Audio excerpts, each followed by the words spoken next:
Balki bu ko'zlar unsiz bir qo'shiqni kuylayotgandir. Kuylayotgandir.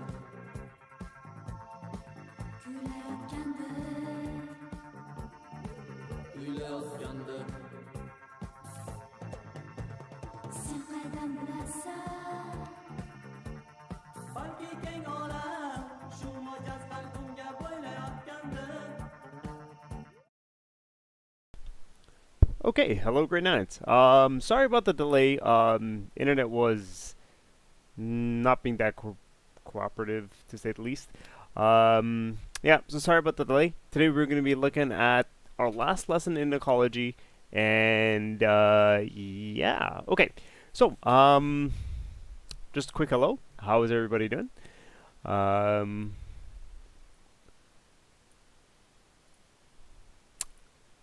Does anyone have any questions from previous lessons? Or Brandon, hello. Welcome to the Mr. D show.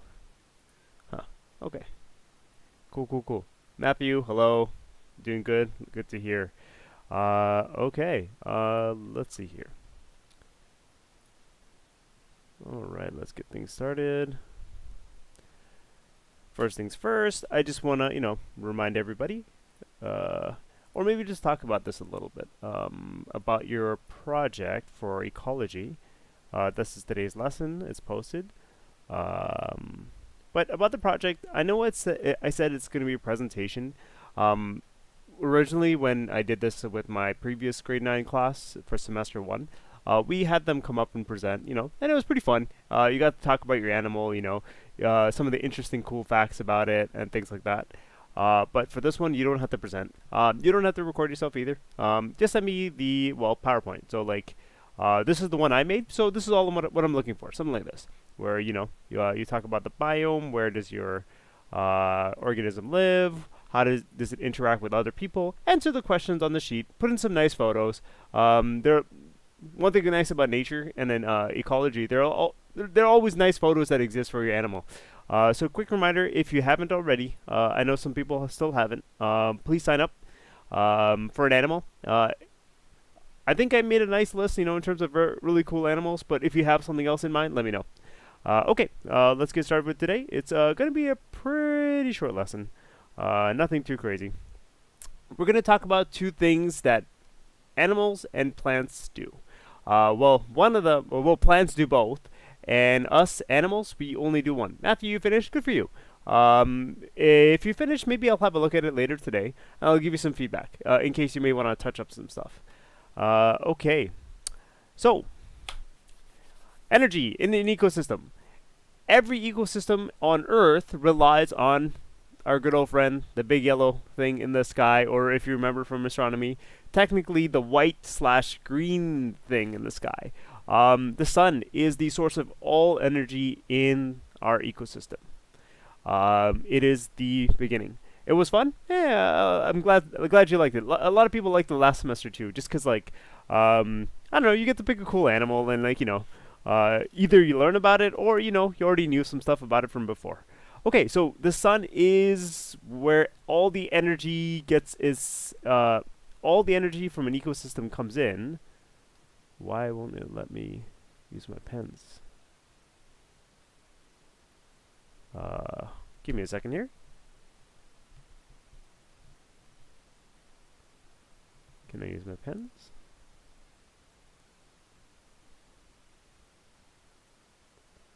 Alright, I'm going to try to close this and open it again. Maybe that will work. Close it. Let's go to my downloads. Yeah, please ignore how how messy this is. Yeah, so both plants and animals have to go through these different processes in terms of how to live. Those are the two processes we're talking about today. I'm sure most people have heard of photosynthesis before, but cellular respiration is also something we gotta look at. Okay, it's in enable editing. Alright. And now if I go to pens, okay, it works now. Okay, so the sun is the main source of all energy on Earth for anything living, and then beyond the sun, the only thing that can take that energy are the producers. Producers.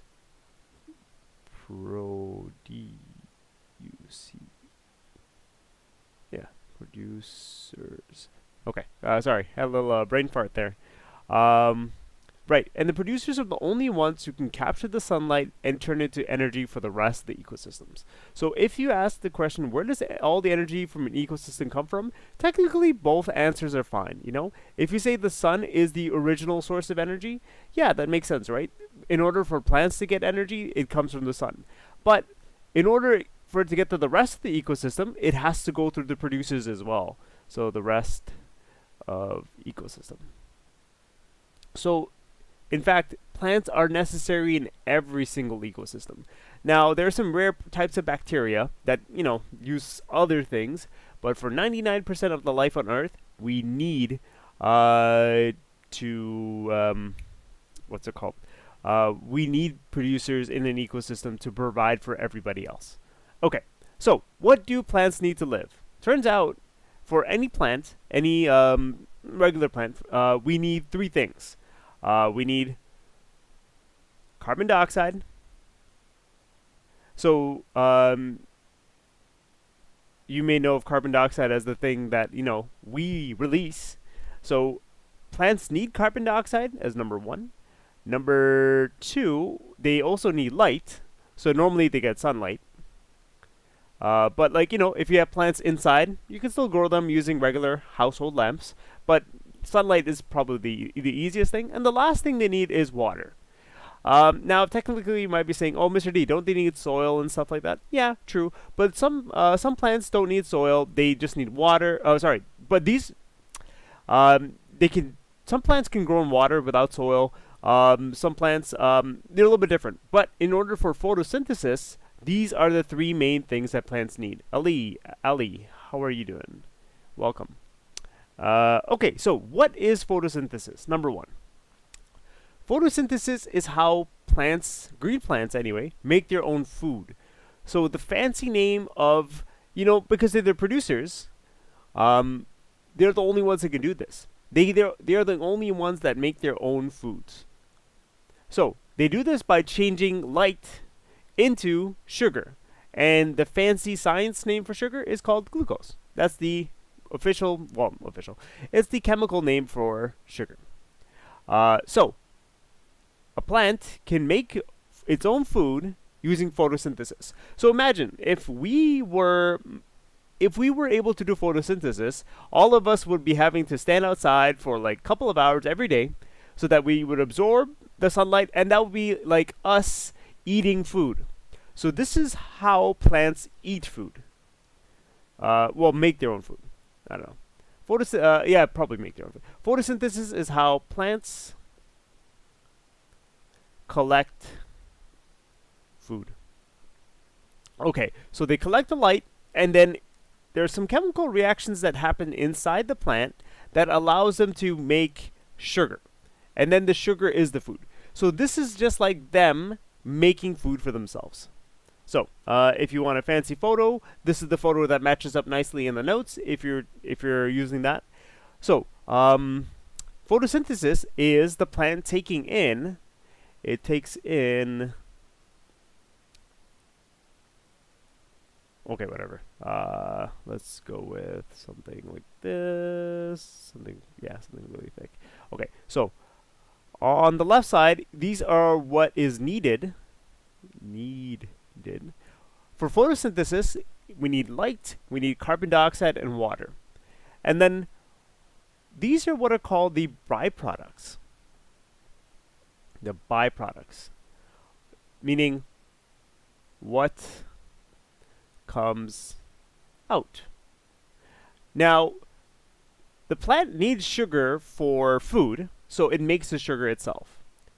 The oxygen actually is just a coincidence. It doesn't need to make oxygen, but when the plant makes a recipe with sunlight, add carbon dioxide, add water, when we mix all of them up, we get oxygen coming out and sugar that the plant will keep as food for itself.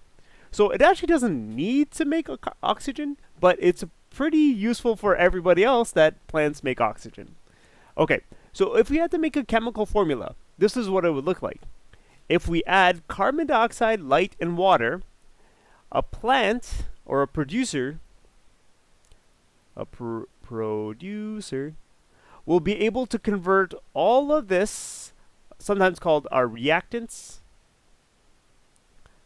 and then it will mix it like almost like a, I don't know, a recipe.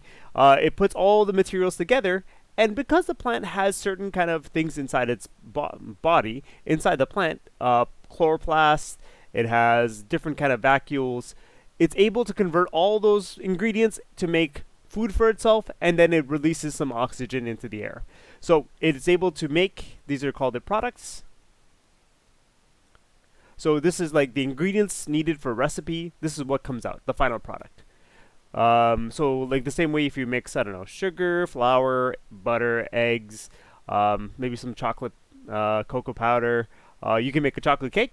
So those are the ingredients. This is what comes out, the chocolate cake.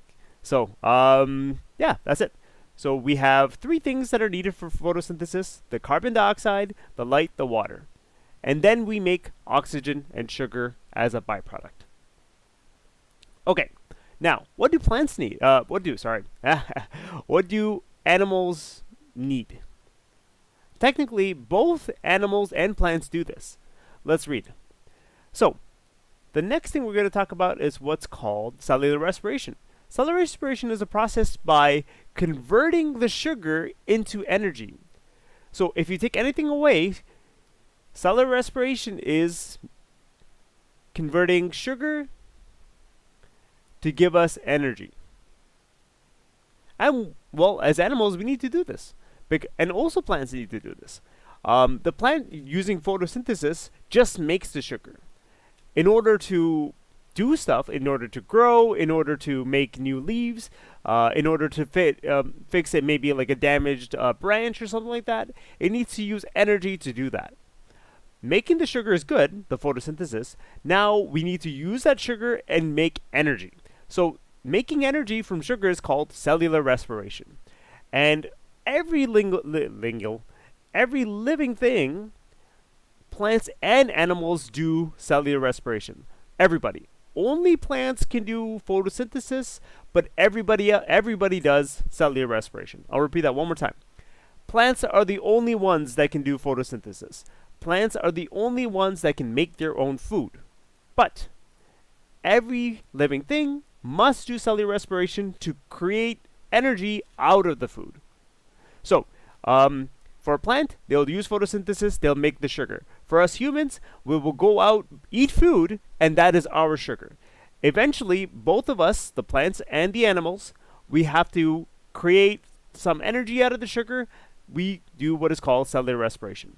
Now, cellular respiration uses plants use this process at night because during the daytime, they are doing photosynthesis. Because they are unable to get the energy they need from the sun, so they use cellular respiration. And this process is what we call the opposite of photosynthesis. Photosynthesis, we use carbon dioxide, water, and sunlight, or energy, to make oxygen and sugar. Here is the opposite. We will use oxygen and sugar to create carbon dioxide, water, and energy. So energy and sunlight are slightly different, but same idea. Let's have a look. So it's just the reverse. This time, for let's say a human, we will breathe in oxygen, and if we eat food, our foods will eventually be converted into sugar. We will use that oxygen and sugar, and then we will make energy and water out of that reaction. So this is like the reverse recipe. I don't know. It's like taking the cake and then splitting it up to get the original parts. I know, not the best analogy, but that's the idea. So cellular respiration, both animals and plants, we will eat sugar. Well, plants make their own. We will get sugar somehow. We will breathe in oxygen, and then we will be able to convert that sugar into usable energy. So for us, we can be able to run. Our bodies will stay warm. We can, I don't know, play video games, do homework, play sports, take your pick. But plants and animals will do cellular respiration. So, this is how it goes. Well, we use photosynthesis to make oxygen and sugar, that oxygen and sugar is used by animals and plants to release the stored energy in the sugar, and then we release the carbon dioxide and water again. And wait a second, it's like a cycle. Huh.